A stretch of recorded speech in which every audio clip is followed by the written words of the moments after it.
Welcome to the Creative Piano Teaching Podcast, the place where teachers from around the world meet to share innovative ideas about music education. Listen and learn as we help you motivate your students, grow your income, expand your studio, and become a more creative piano teacher.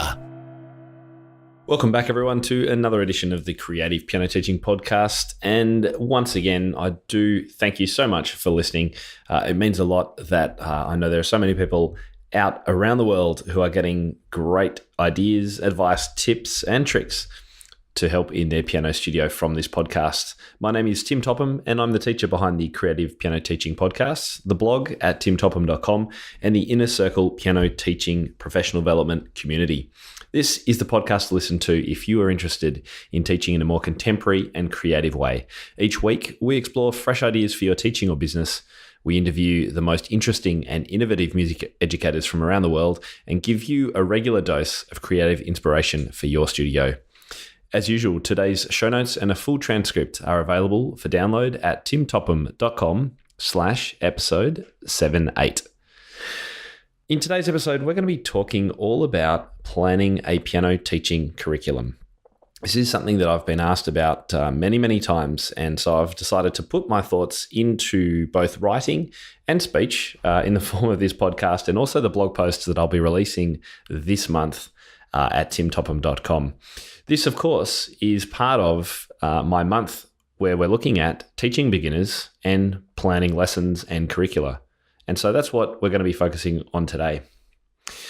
I want to start by giving you a couple of questions that I've received from my viewers and listeners in regard to this, and the kinds of questions I get asked about this, which has led to me deciding to create a theme on this month.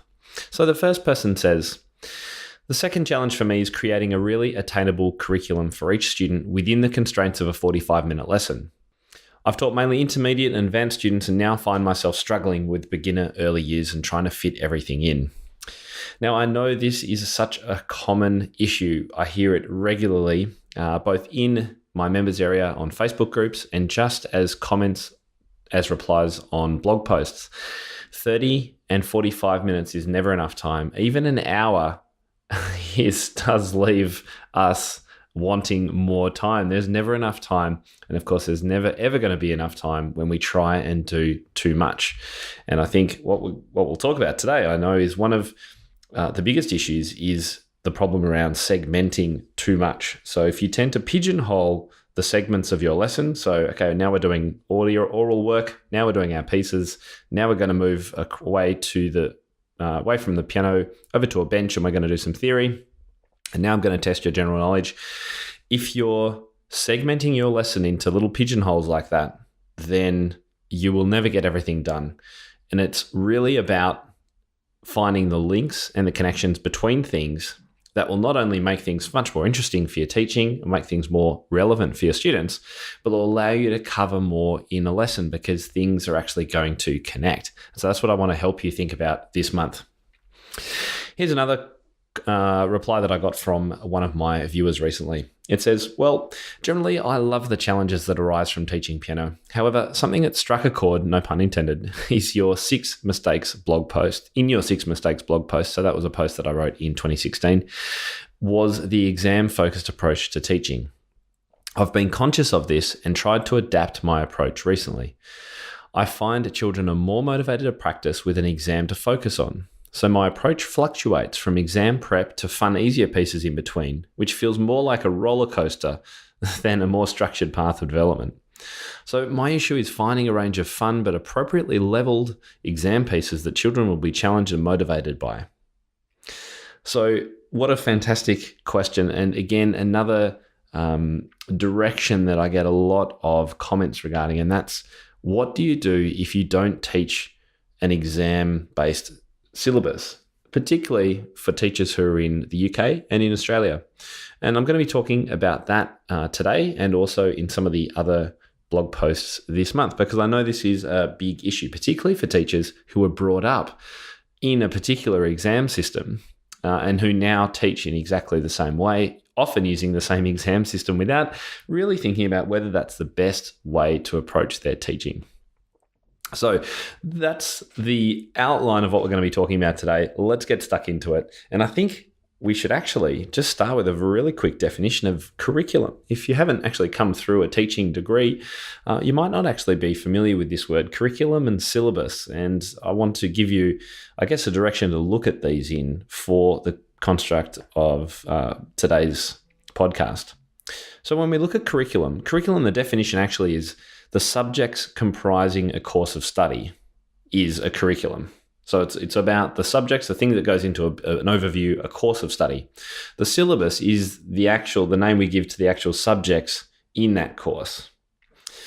The way I like to look at it is that a syllabus is generally, in music terms, something that is prescribed on us by an exam board or a festival committee or a competition board or something like that. That's kind of more based on a syllabus. It's like you must do this, this, this, and this in order to get this.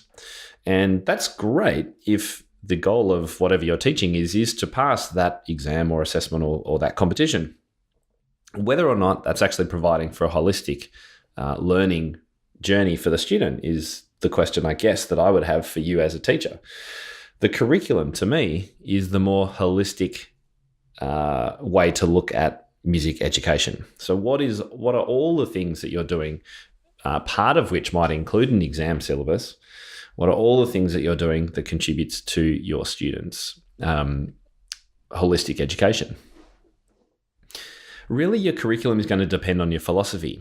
If you're based more on a method book and you like following through a method book series, then you might not need to do that much curriculum planning because you'll move from book to book with a student, perhaps through multiple levels. I think a lot of those series go up to sort of a less level 5 book.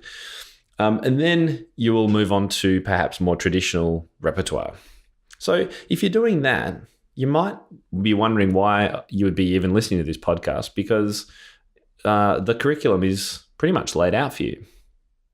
What I'd be saying is that not every method book approach is going to suit every student. And I would question whether focusing all your activities on one method book and not doing anything else with a student is actually, again, giving them that well-rounded approach.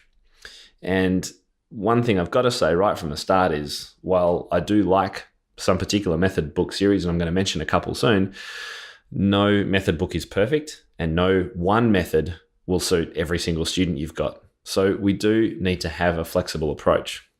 Of course, I would love to also just say, right, go to my website and download the curriculum that you can use for every student. Wouldn't it be great if you could just buy ready-made curriculum for all your students, ready-made and planned and done?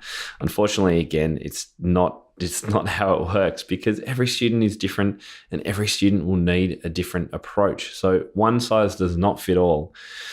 However, there are some tips that I can give you in regard to planning that will work over and over again and will work for many students. So let's get to those 5 tips for planning a piano teaching curriculum right now. So my first tip is, don't reinvent the wheel. There are heaps of people in the world who have gone out and spent lots of money and lots of time creating method books that follow a curriculum that will introduce particular note reading at certain stages and progress through a sequenced series until students are competent note readers. It will also start with how to play one note and how to do a detached style of playing, and then it will introduce legato, and then it will introduce 2-note slurs, and then it will do 3-note slurs, and then it will combine hands together, etc., etc., etc. These things have already been written, and there's heaps of them out there. They're called method books, of course. We've been talking about them so far in the podcast. So here's a tip for you in regard to not reinventing the wheel. Go and grab 2 or 3 method books and have a look at the order in which they introduce elements of music. You'll find that even if you just look at the table of contents, you'll be able to see, okay, so one note we're introducing. Maybe it's a middle C method, so it will start with middle C and then it will add Ds and Bs. Maybe it's an intervallic method. which would be my preference. And it starts with the intervals of seconds first, and then it moves to thirds, and it might move to fifths. It might introduce guide notes across the two staves. There are all different ways that these method books approach these things. And again, while not every method is going to suit every student, also not every method is going to suit your own teaching style. And look, mine's changed over time. My teacher taught me with the John Thompson books back when I was just a child. And I remember when I first started teaching and she'd been helping me with my approach to teaching, she helped me and get used to using the John Thompson book. But to me, that at the moment doesn't really suit my teaching style anymore. I prefer the Intervallic approach. And so I've moved on and found other things. But you've got to start somewhere, right? So grab 2 or 3 method book series, maybe ones you've heard about on this blog or other people's blogs.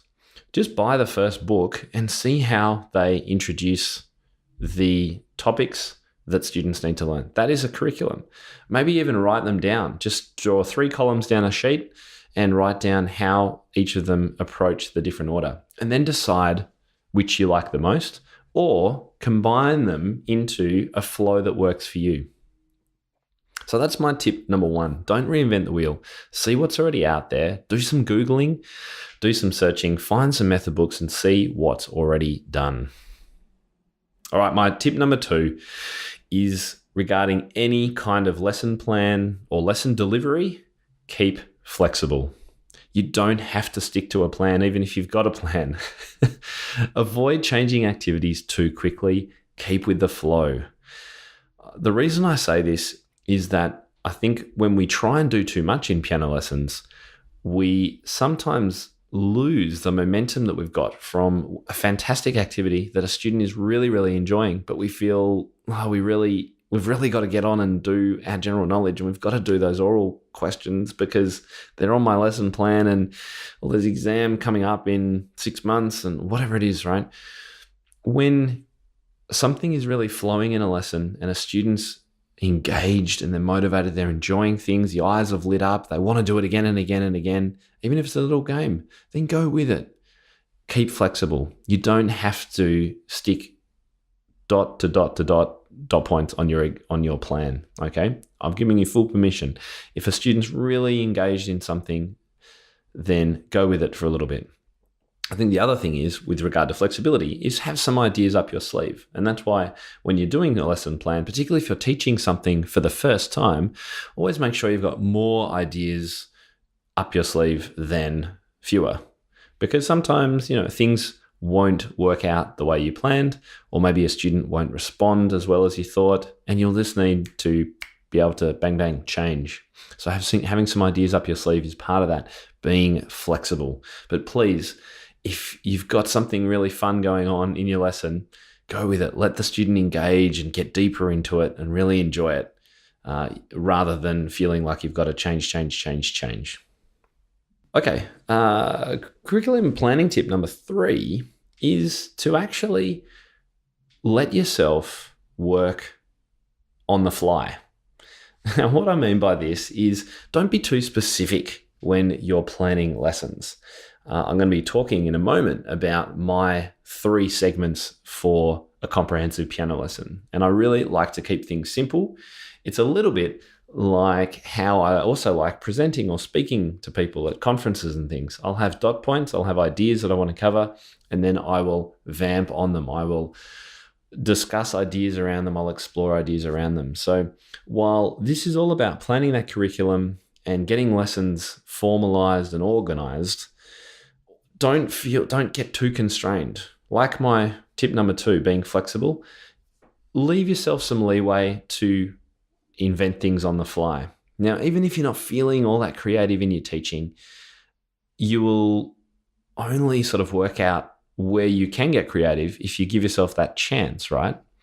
So by giving yourself that little bit of time to work, as I say, on the fly, around your lesson and your curriculum plan, that's when some of the creative spark will happen in your own teaching that you can then get some flow from your students on and really engage in. And you just kind of never know what will happen, all right? So don't be afraid of having a little bit of time to work on the fly. All right, tip number 4. Don't think separately. I mentioned this in the introduction. And unfortunately, method books are a little bit unhelpful here because a number of method books will have 5 or 6 different books for each level. You'll have the repertoire book, the Christmas book, the technique book, the theory book. And this almost encourages us to do that pigeonholing that I think is actually not a good way to structure a lesson. We want to interlink things. We want to find connections and relatedness. So even though method books might be in separate parts, think holistically. Don't think separately. Anything can form part of sight reading. So a student that's learning a new piece of music could perhaps do a little bit of sight reading of a few bars of a number of pieces in the same key as the piece they're learning.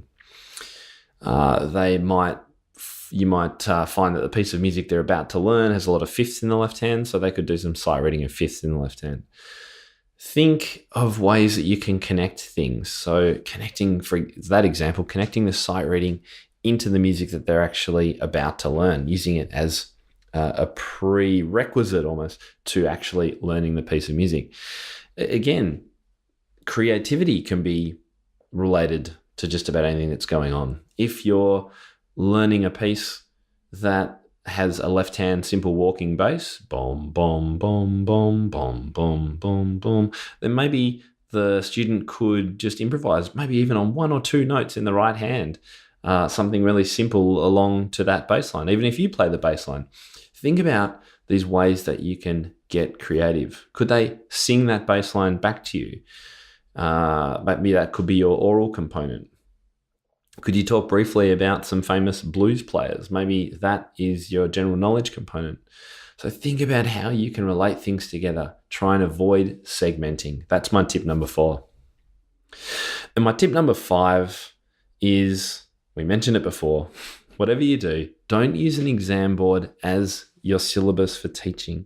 It's not the intention of the exam board, and they say it. I interviewed, if you're interested at all, I interviewed the heads of a number of exam boards around the world on my podcast. You can head to timtopham.com/podcast. You'll be able to find those episodes, or just search for it on my blog.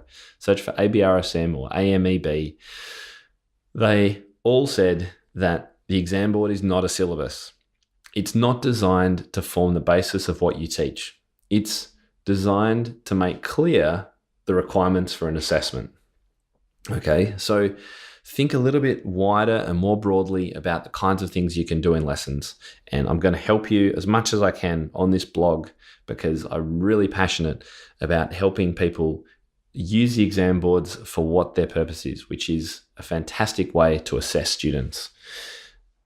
You can do so much more in lessons, though, in addition to the kinds of things you would cover in an exam board syllabus. Okay, so they're my 5 tips, but that's not the end of the episode because I want to actually give you some more concrete ideas about the kinds of things that you can do with students at 3 stages of learning. One is beginners. One is late beginners and early intermediate students. So they're the kids that are out of their method books or, have done maybe 1 or 2 levels of a book and are moving on to being able to read more generally. And thirdly, your late intermediate and advanced students. And I want to talk about some things we can do to help guide your curriculum for each of those. I'm going to finish off then with some technology that can also help you. So let's just talk about beginners firstly. For the start, as many of you will know, I don't use a method book or any method book at all actually at the beginning. I do something which I call my no book beginners. And it's an approach that I use that for about 10 weeks of a new beginner coming to start lessons with me, I won't do any reading or any method book stuff. It's all creative and it's all about movement and singing and rhythm and tapping and having fun, exploring the piano and exploring music. And depending on when you're listening to this podcast, I'm actually creating and releasing my course called No Book Beginners. It's just an approach. I don't call it a method. It's just an approach to teaching those first 10 weeks or thereabouts of a new beginner to really engage and inspire them in their music making journey that's ahead. So look out for that. Depending on when you're listening to this podcast, do a search on my blog if you haven't already for No Book Beginners, and I know you'll find that a real treat in your teaching if you've never tried it before. Some other ideas for beginners too. You could, and in fact for all your students, you could theme a term or base activities around seasons or holidays. Maybe you have a lead up to Christmas or a Halloween one. Maybe something around Easter. So that gives you another kind of framework for giving you activities and ideas that you might not have had originally when you're focusing only on a method book, for example. Whatever method book you choose too, I always use it as a starting place, and I add in creative ideas and extra music. It is very rare that I would ever solely use a method book and nothing else for a student. In fact, I don't think I've ever done it. Even if you're just on the side doing some rhythm activities or helping the student learn a song that they've heard on the radio or picking out a tune by ear, whatever it is, try and keep adding in extra activities as you go. Even if it's a little bit difficult at the start, it will get easier the more you explore this and the more ideas you start to get up your sleeves for how you can take some of those ideas perhaps from the method book and explore and expand them. As I said before too, no method book is perfect.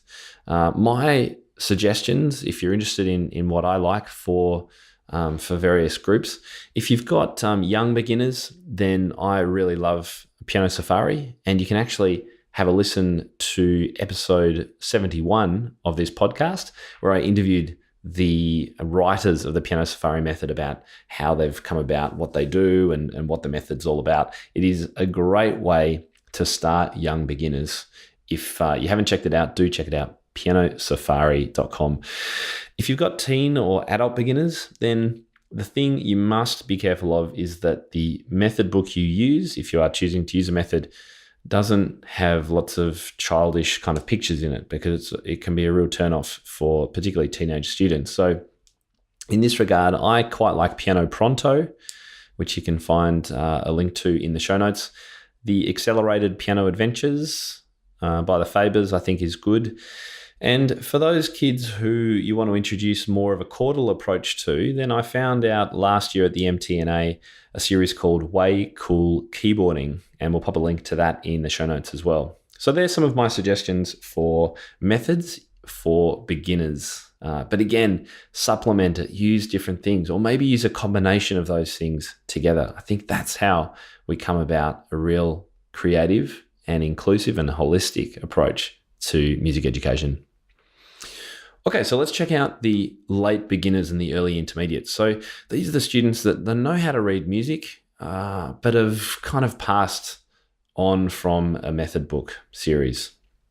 And this is where I think you really need to consider the 3 segments of a comprehensive piano lesson. And I actually released a blog about this, so we'll pop a link to that in the show notes, and you can read more about it at the blog. I won't go into too much detail except to say that my 3 segments, the 3 things that I try and cover in every lesson is, well, could you guess them? What do you think? What do you think if you had to zoom out and look at a lesson without looking at the minutiae of, okay, I'm going to do oral work here and general knowledge and all that kind of stuff? What are the 3 areas that you would cover in a lesson? Have a think about it. My 3 are, compare it to yours, technique, creativity, and repertoire. So I want my students to be improving their technique. By the time they got to late beginner stage, they're starting to learn scales. We're starting to get some agility in their fingers and move around the piano and that sort of thing. So keeping the technique going is important.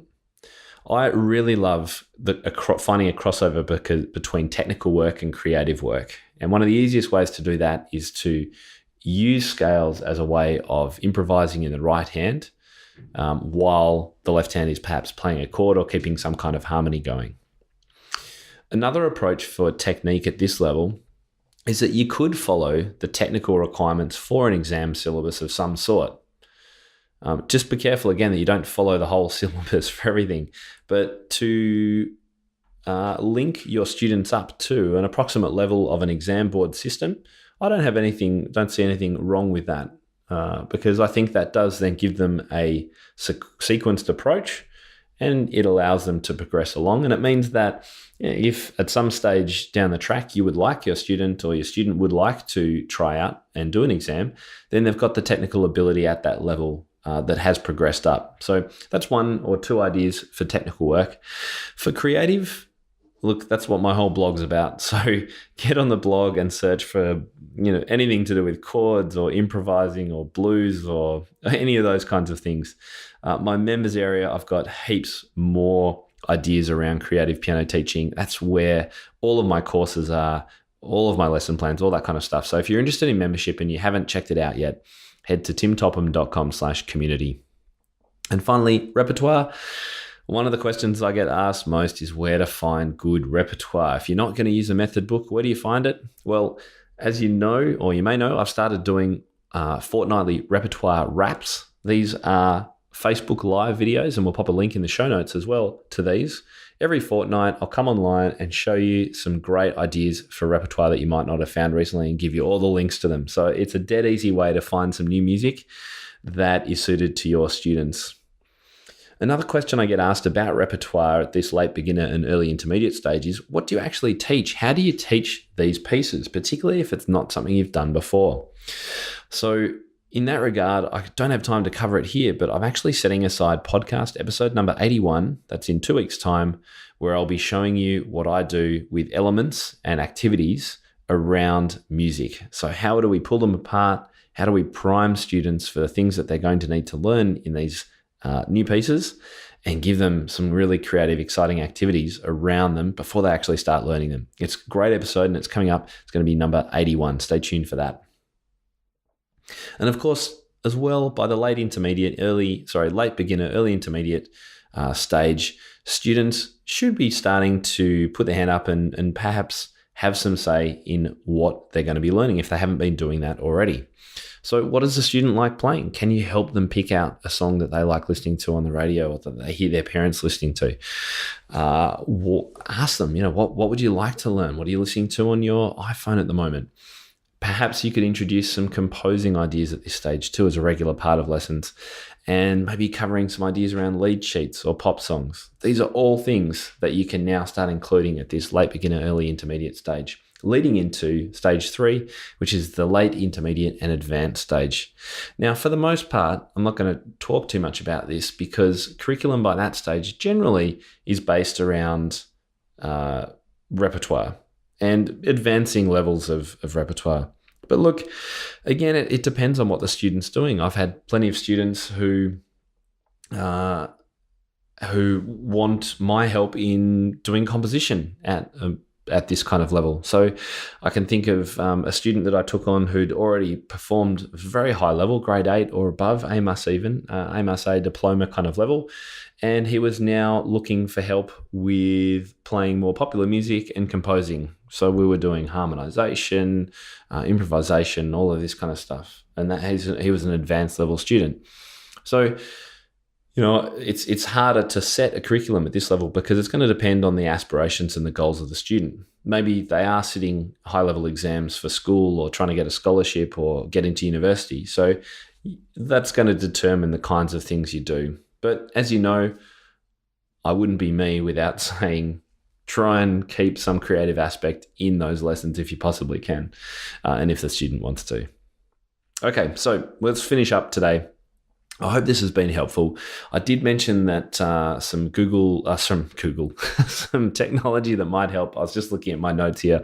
Google Docs can be a great way to help with your curriculum planning because one of the things that it does, Google Docs and Google Sheets and things, can be very easily shared with students and teachers, other teachers in your studio, students, parents.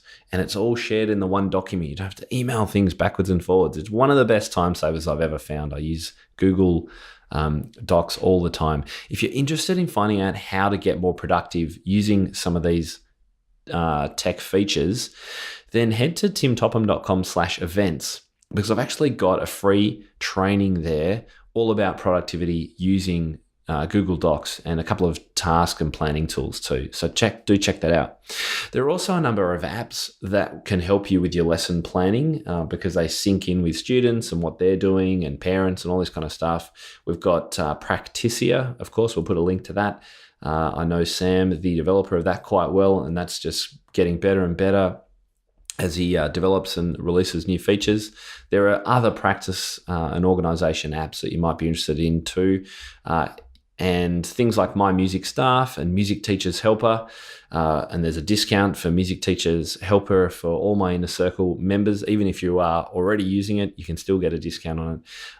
They are two bits of software that I can also recommend that can help you with planning and organizing your studio and things like your curriculum. But look, stay tuned this month because I'm going to be giving away my lesson planning sheets in a blog post very, very soon. It's going to be a free download and it's going to be split into two things. One is quarterly planning documents. So this is great for term by term here in Australia or just every quarter or thereabouts, wherever you are in the world. And also weekly lesson plans for each student. And it's all going to be based on my concept of this 3 segments of a comprehensive piano lesson. The other thing that we're going to be doing is pulling apart how you teach pieces at that late beginner, early intermediate and onward stage. So really focusing on what the piece is made of, what the ingredients have gone into it, and how that can determine what activities you do with it. This is based on the simultaneous learning work of Paul Harris, who's been a guest on my blog and the podcast a few times. And we're going to cover that in podcast episode number 81 with a 1-page cheat sheet that you can use for any piece of music that you teach, and you can actually reuse it over and over again. So I hope that is going to be really, really helpful for you. So they were my 5 tips for planning a piano teaching curriculum and a few extra ideas, of course, there. You can grab a full transcript and the show notes and all the links that we've talked about today if you head to timtopham.com/episode 78. Next week, I'm very, very excited that we have Amy Greer on the podcast. Amy has put together a great book with Alfred's all about rote teaching. So we're going to be talking about rote teaching, which is a topic really close to my heart when it comes to beginners. And it's one of the reasons I really love the Piano Safari method. So stay tuned next week. Episode 79 is with Amy Greer, and we're going to be talking all about rote teaching. Until then, have a great time in your studios, and I look forward to hearing what you think about this whole idea of planning a teaching curriculum. That will conclude this evening's entertainment. Oh, thank you. Thanks for listening to the Creative Piano Teaching Podcast. We'd love to help take your teaching to the next level as a member of our supportive community. Use the coupon Piano Podcast for $100 off an annual membership of Tim's InnerCircle today. To find out more, head to timtopham.com/community.